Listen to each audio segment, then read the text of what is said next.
So it's incredibly important that any asset or business you're starting, if you're going to do marketing of any kind, you need to figure out who you're marketing to. You got to build out that customer, that avatar. And so this is where a lot of people go wrong in land. They come from house wholesaling, where they're going after distressed single family. I have done hundreds of deals all over the country, all direct to seller, and the vast majority of them are not distressed.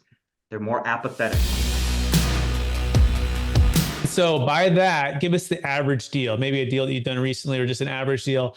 What does that look like? And how do the numbers turn out? Sure. So easy example. We're getting one, should have it under contract today or tomorrow at 36. This is in Florida, one of the hotter parts of Florida, and that should sell at 60-ish. I bet it. And guys, just a quick aside, I go after very competitive but easy to sell markets, as opposed to some people go to very easy to buy but hard to sell. I like the opposite. So this specific sort of lot in this market will go under contract in 5 or 10 days. So we'll list it, probably at 65. I bet it'll sell at 59 to 60, and it'll close probably 40 to 45 days after I initially bought it at 36 plus closing costs. So my basis will be like 37,200. We'll sell it at 60-ish. After realtor fees and everything, there'll be, I'm trying to do math in my head, which is challenging on a podcast, but there'll be like 18 or 20 grand in that one, right? And that'll take 45 days. Granted, there's a big marketing funnel and a long follow-up process to get that deal, but once closed, these deals move like this. It's crazy in the Southeast. That's fantastic. Okay, so you're buying it, you're making about 18 to 20K. And then the big question, obviously, someone would say, well, why does that person just list the land themselves, Dan? Like, or why don't they just, why don't they just hire the realtor to do the thing?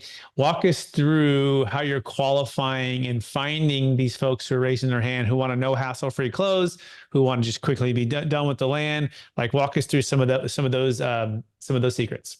So it's incredibly important that any asset or business you're starting, if you're going to do marketing of any kind, you need to figure out who you're marketing to. You got to build out that customer, that avatar. And so this is where a lot of people go wrong in land. They come from house wholesaling, where they're going after distressed single family. I have done hundreds of deals all over the country, all direct to seller, and the vast majority of them are not distressed.